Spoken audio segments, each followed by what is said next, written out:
Le Grand Matin Sud Radio, 7h-9h, Jean-Jacques Bourdin. Elisabeth Lévy est avec nous. Bonjour Elisabeth. Bonjour Jean-Jacques, Alors, bonjour à tous.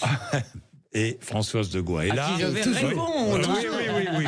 Réponds. Alors, en pleine crise, à Mayotte, en plein désastre à Mayotte, François Bayrou était hier à 18h au conseil municipal de Pau.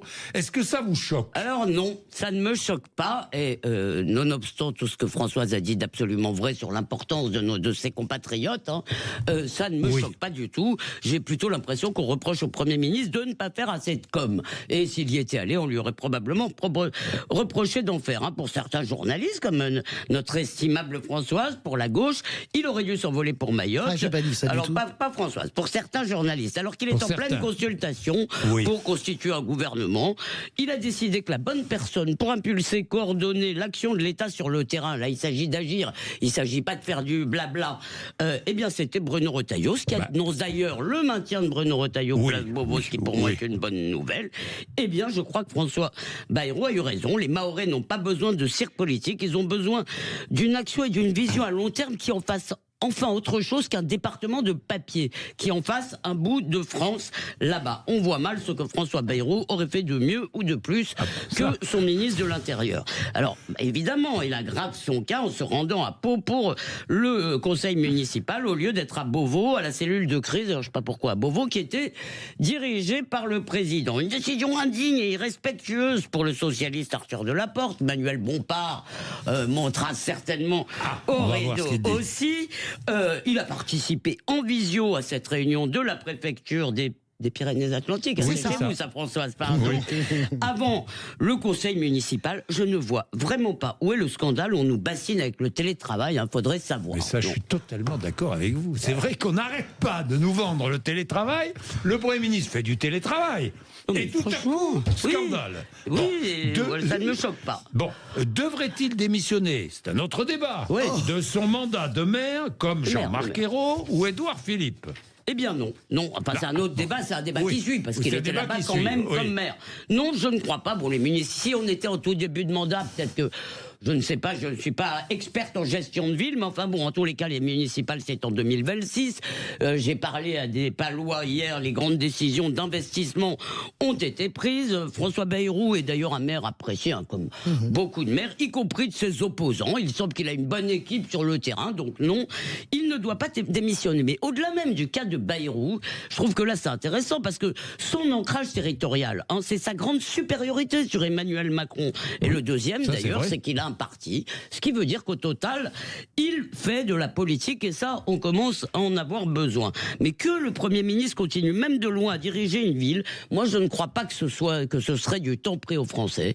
Je crois que c'est le meilleur moyen de savoir ce qu'ils vivent. La loi autorise, en réalité, le cumul d'un mandat et d'une fonction ministérielle, qui n'est pas un mandat. Ce qu'elle interdit, c'est de cumuler 2 mandats, le fameux député-maire. Eh bien, c'est sans doute la plus grande ânerie, la plus grande sottise qu'ait jamais voté le Parlement français, cette interdiction du cumul des mandats, parce que nos députés n'ont plus les mains dans le cambouis du réel. En fait, on a inscrit dans la loi la fameuse déconnexion, qui est quand même le cœur de notre crise politique. Aujourd'hui, on dirait que le gouvernement est le représentant de Paris auprès des peuplades exotiques de nos bonnes provinces à qui il faut porter la bonne parole. Eh bien, il est temps qu'il soit le porte-parole des Français à Paris. Bon, alors, personnellement, je suis tellement régionaliste et décentralisateur que vous me réjouissez.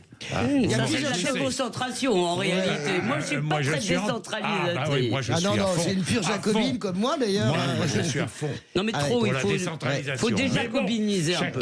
Chacun ses débats. Mais qu'est-ce que vous pensez de ce que vient de dire? Il y a plusieurs choses dans ce qu'a dit Elisabeth. Je suis d'accord sur Bayrou. Je pense que évident. Et d'ailleurs, il a quand même compris la boulette, parce qu'il a annoncé quand même dans la foulée qu'il allait aller à Mayotte lui aussi. Donc maintenant, tout le monde va s'abattre sur Mayotte. Non, moi je trouve ça. Écoutez, le président, il va. Moi, je trouve que c'est super que Emmanuel Macron y aille. C'est absolument parfait. Ça, c'est normal. Je pense que c'est normal. Ça ne l'était pas hier matin. Il est peut-être moins occupé à d'autres choses. Voilà. Et en tout cas, sur le non-cumul, je ne suis pas évidemment d'accord avec vous, parce que j'entends bien l'argument de déconnexion. Le cumul des mandats a créé des monstres, des barons locaux et un manque de renouvellement dans la vie politique. Et nous le savons bien, nous l'observons depuis si longtemps.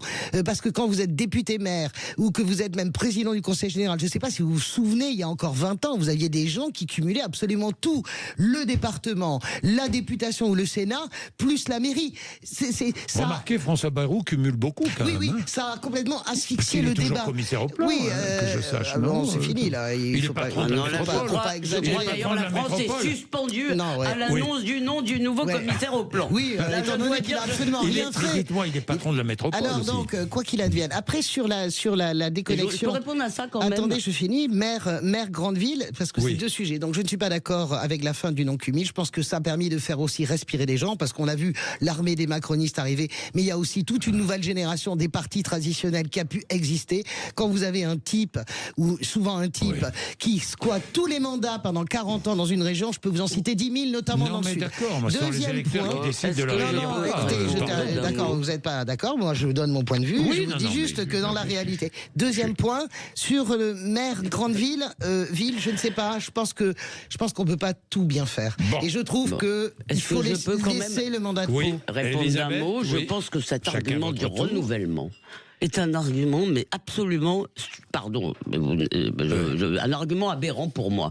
Je me fiche complètement, si j'ai un bon dirigeant, je me fiche complètement qu'on le renouvelle et qu'on remplace des vieux barons qui, effectivement, ils étaient à l'ancienne, mais au moins, ils connaissaient le pays, ils comprenaient le pays, qu'on les remplace par des jeunes technos qui sont pas forcément meilleurs. Je m'en fiche complètement. Je me fiche de l'âge du maire. Je m'en totalement. Moi aussi. Pourquoi un type comme Robert Ménard a été réélu, je sais pas combien de fois. D'ailleurs, il est maire, d'ailleurs, il reste que maire. Non, mais ce que j'essaye de vous dire, c'est pourquoi ? Parce que quand on avait ces grands barons, quand on avait Chaban, les gens étaient mécontents. Quand on avait Maurice Arex, on était dans la corruption.